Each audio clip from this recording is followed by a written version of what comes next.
นี่เห็นน้องนั่นน่ะ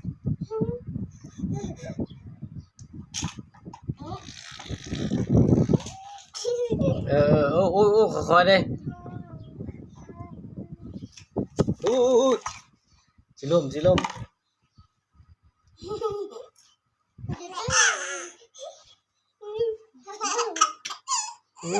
งโอ้ยนี่ฉะนั้นลุกกับหัวเตก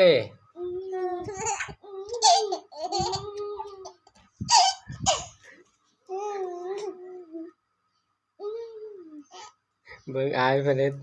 หัวเฮ็ดอีกให้น้องหัวนี่เฮ็ดใกล้ๆน้องจังหัวนี่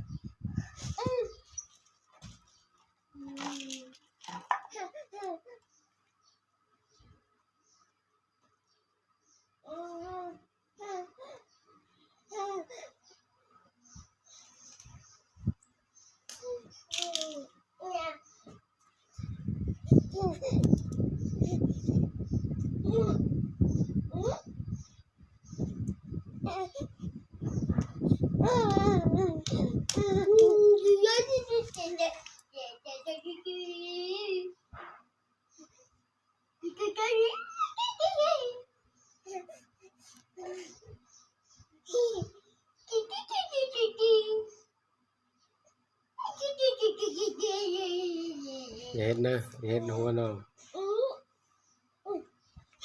ให้น้องลิ้น